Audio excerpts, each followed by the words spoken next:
Thank you for visiting the YouTube channel for bestbiblecommentaries.com. In this video, I'm going to talk about Tim Keller books and Bible commentaries. Before I do, I invite you to subscribe to this channel. Also, it really helps my efforts on YouTube when people click the thumbs up button, so I would appreciate your consideration doing that. I hope it's warm where you are, because where I am, we are experiencing a winter storm with snow and ice, and we don't have any heat right now. So I am very cold, but I'll tell you this, no extreme act of nature is going to stop the creation of making videos on Bible reference materials, because it's just too important. I also have a warm drink here to help get me through.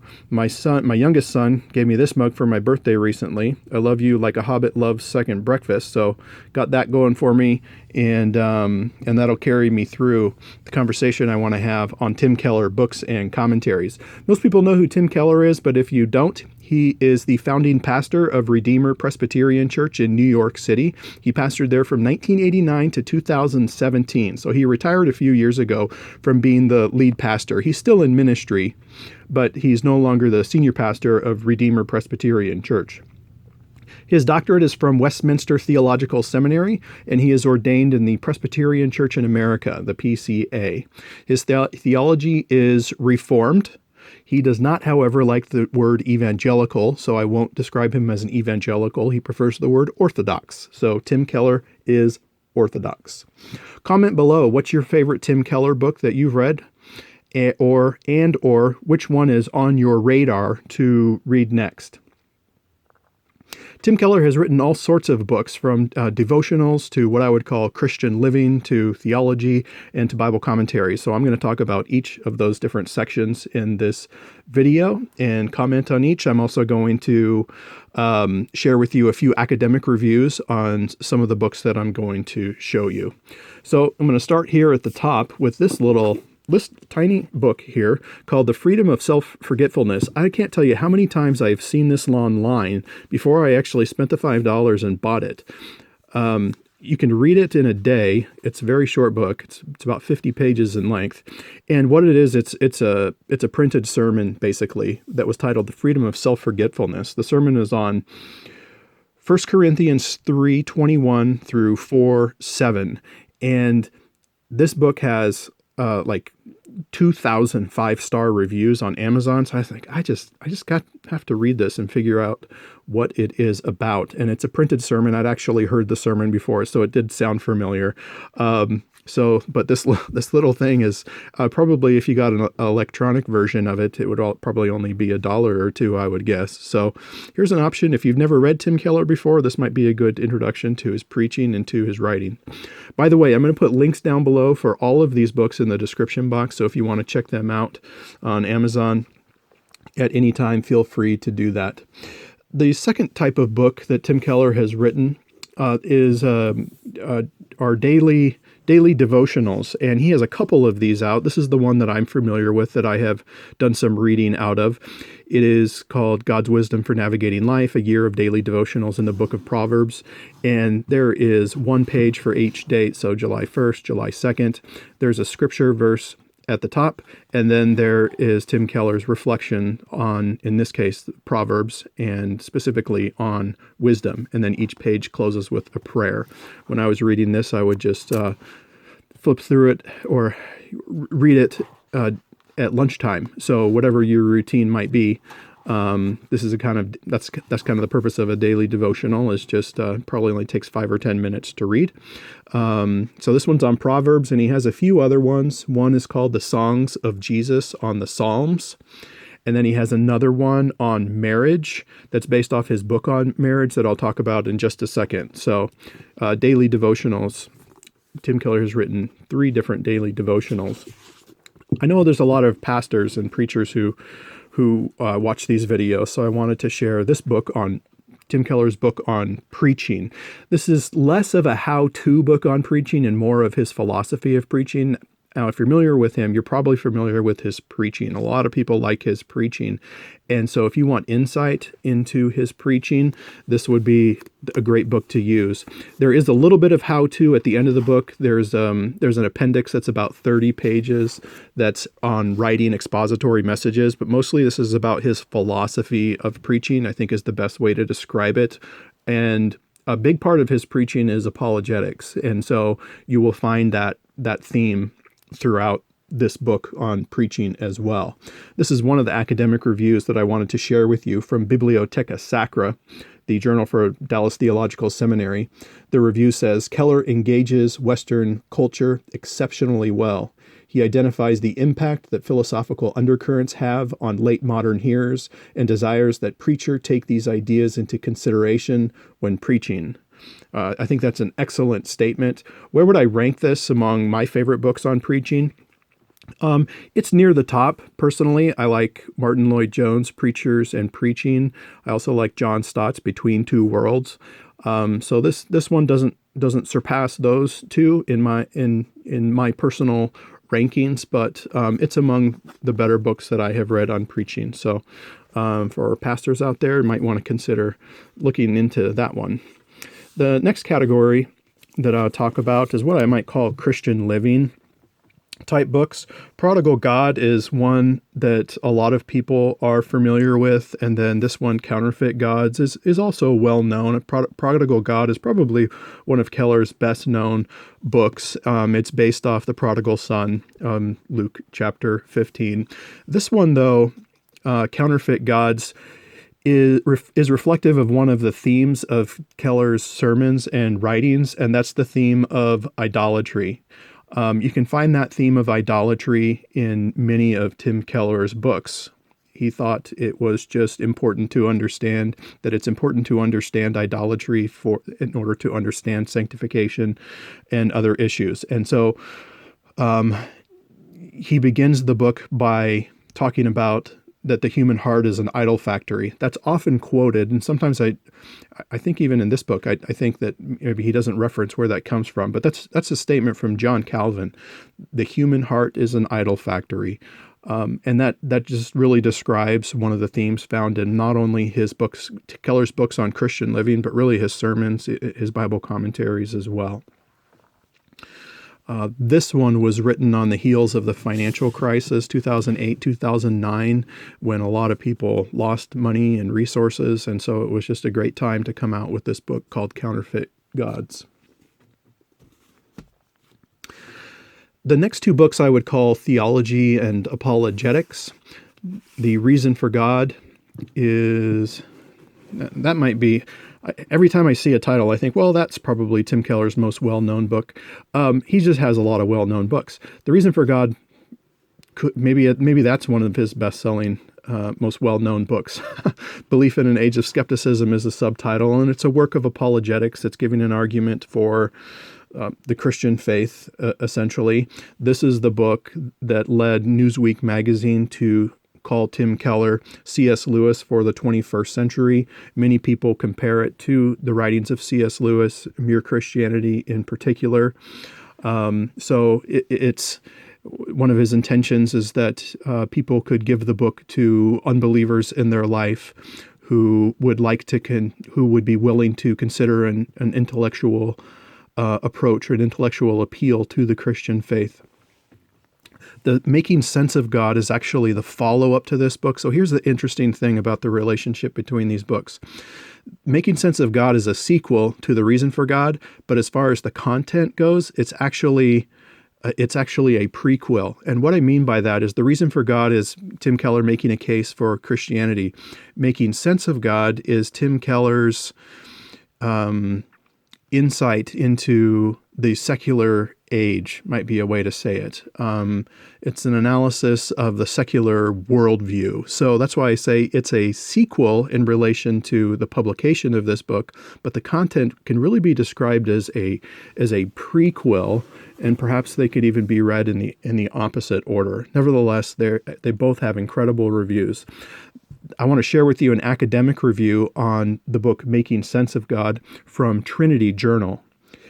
Issues Tim Keller addresses, like meaning, satisfaction, and identity are secular pressure points that pastors must exploit and speak the gospel into, regardless of whether they live in Mayberry or Manhattan.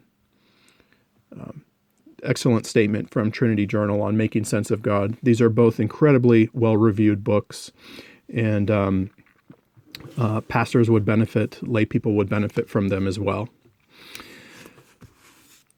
The next book I want to show you is Walking with God Through Pain and Suffering. This is one of my favorite books on the topic of pain and suffering. Two that really stick out to me is this one by Keller, and I also like Randy Alcorn's on, what is that one called? Randy Alcorn's called If God is Good, if I remember correctly. I think it's titled If God is Good.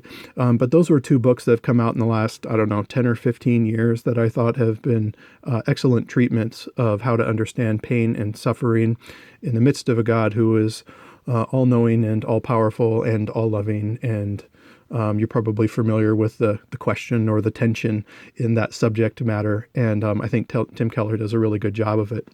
The Meaning of Marriage is another one that I'm a fan of. Marriage book, in my opinion, my humble opinion, marriage books, they can tend to have a lot of fluff in them. That's just some honesty from experience in reading them. This one, though, doesn't have fluff in it. It's what you would expect from Tim Keller. Actually, Kathy, his wife, writes part of this book too. It's packed full of meaning and substance, and not all readers are going to agree with everything Tim Keller says in this book on marriage. It's actually, I'll say though, it's his wife Kathy that makes the case for complementarianism in this book. She writes the entire chapter on that section and makes the case for complementarianism. So that was an interesting part of this book.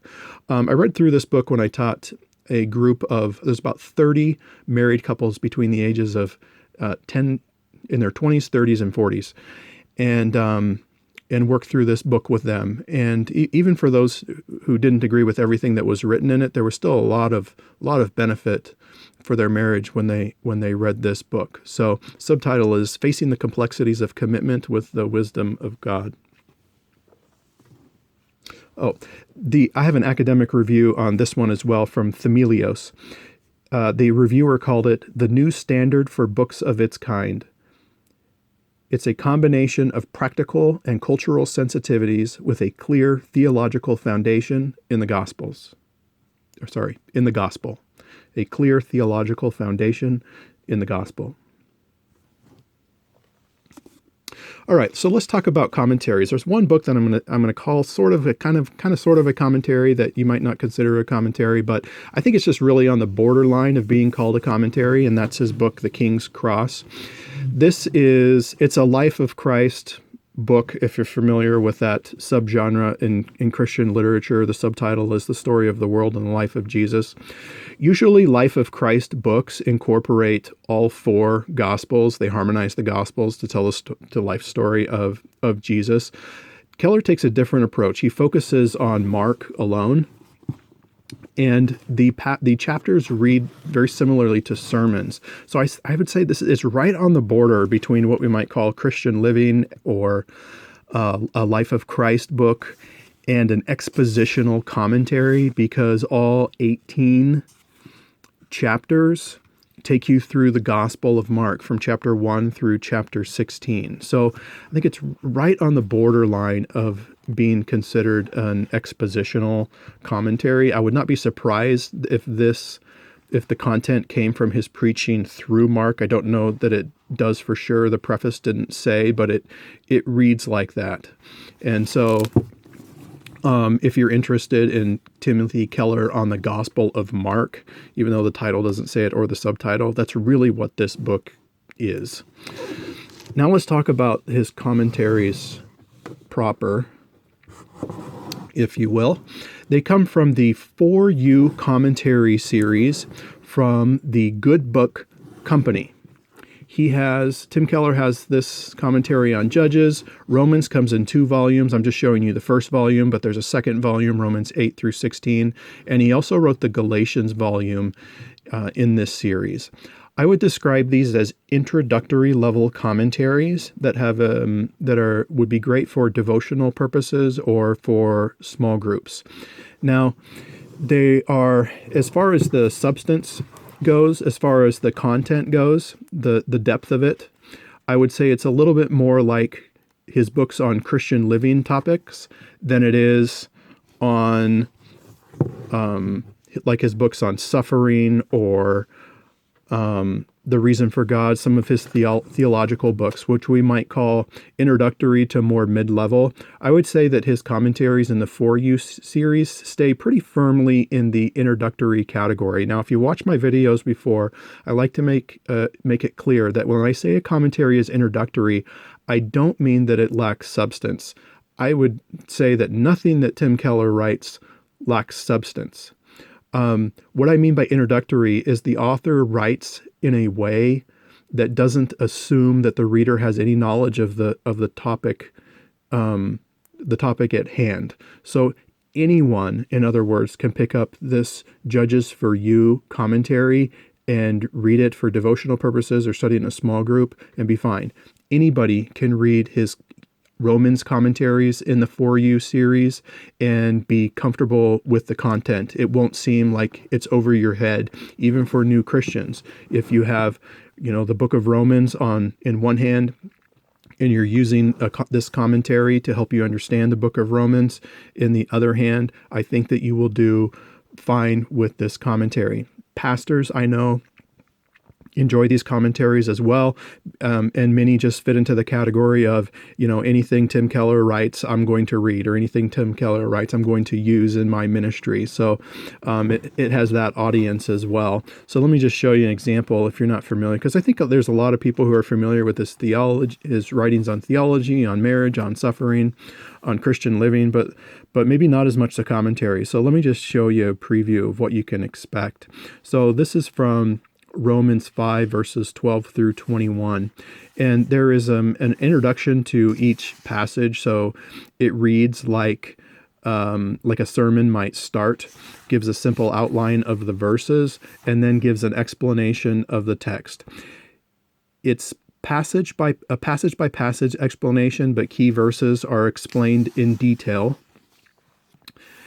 And it's typical Tim Keller. He talks a lot about secularism. He sprinkles in apologetics on almost every page. And at the end of each section in this commentary, there's questions for reflection. So an individual can take advantage of these in their devotional time, or a small group could take advantage of these as well. If you're looking for material to teach a Sunday school class that's primarily lecture-based, or you're using this for a sermon series, my suggestion is that these books alone are probably not sufficient for that kind of preparation. I would say that these commentaries plus a mid-level commentary on Judges or Romans or Galatians might be most helpful in preparing sermons because there's not that much depth in these commentaries. So I hope that's helpful to you in understanding more about these commentaries. Please check out the links below. Thank you for watching this video, and thank you for visiting bestbiblecommentaries.com.